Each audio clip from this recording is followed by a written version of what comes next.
నమస్కారం. సిఎస్సి పోర్టల్లో teacher information system అంటే టీఐఎస్ డేటాను కన్ఫర్మ్ చేసే ప్రాసెస్ను స్టెప్ బై స్టెప్ గైడ్లా చూద్దాం.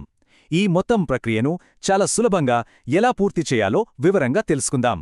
సరే, మనం ఈ వివరణలో 5 ముఖ్యమైన విషయాలు కవర్ చేయబోతున్నాం.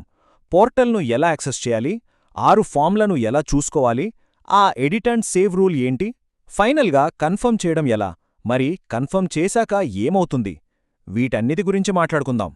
సరే, మొదటిది టీఐఎస్ పోర్టల్ను యాక్సెస్ చేయడం. సిఎస్సి సైట్లో ఎలా స్టార్ట్ చేయాలో చూద్దాం. పోర్టల్లోకి లాగిన్ అవ్వడం పెద్ద కష్టమేమీ కాదు.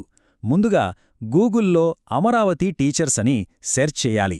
అక్కడ amravati.com సైట్ వస్తుంది కదా, అది ఓపెన్ చేసి టీఐఎస్ లాగిన్ లింక్ వెతకాలి. ఆ తర్వాత ట్రెజరీ ఐడి, పాస్వర్డ్ ఎంటర్ చేసి అక్కడ కనిపించే క్యాప్చా కూడా ఎంటర్ చేసి లాగిన్ బటన్ క్లిక్ చేయాలి. అంతే. లాగిన్ అయిపోయాక మనకు 6 ఫాములు కనిపిస్తాయి. అవే టీఐఎస్ ప్రొఫైల్లోని ముఖ్యమైన భాగాలు. ఒక్కో ఫామ్ని ఎలా చూడాలో ఇప్పుడు తెలుసుకుందాం. మొత్తం 6 టీఐఎస్ ఫామ్లుంటాయి. అవేంటంటే basic details, educational details, appointment details, TET details, transfer details, ఇంకా ప్రొఫెషనల్ డీటెయిల్స్. ఈ 6ంటిని జాగ్రత్తగా చెక్ చేసుకోవాలి. అయితే ఇక్కడొక సింపుల్ విషయం ఏంటంటే, ఈ 6 ఫార్ములకి ప్రాసెస్ ఒక్కటే. డేటాను చెక్ చేసుకోవాలి, ఏవైనా తప్పులుంటే సరిచేయాలి, ఆ తర్వాత సేవ్ చేయాలి. అంతే. అన్ని ఫార్ములకు ఇదే పద్ధతి. ఇప్పుడు మనం చాలా ముఖ్యమైన ఒక నియమం గురించి మాట్లాడుకుందాం.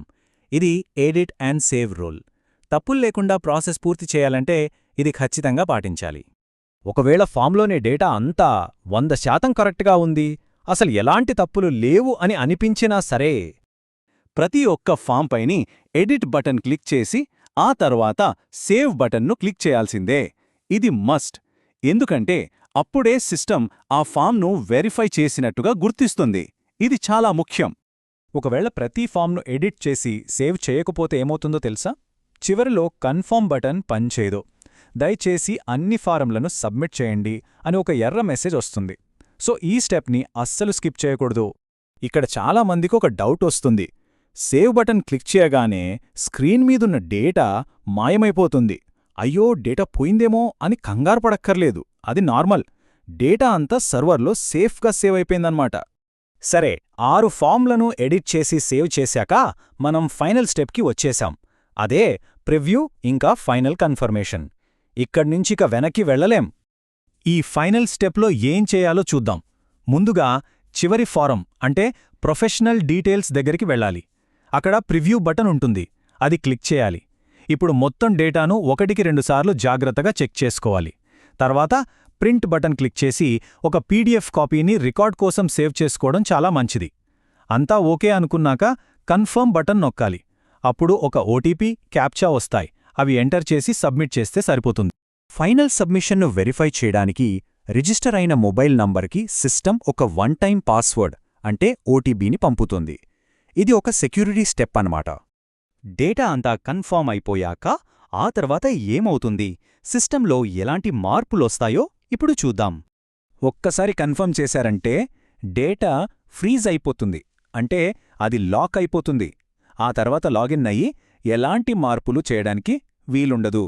కన్ఫర్మేషన్కు ముందు తరువాత టీఐఎస్ ఫారం స్టేటస్లో తేడా గమనించవచ్చు.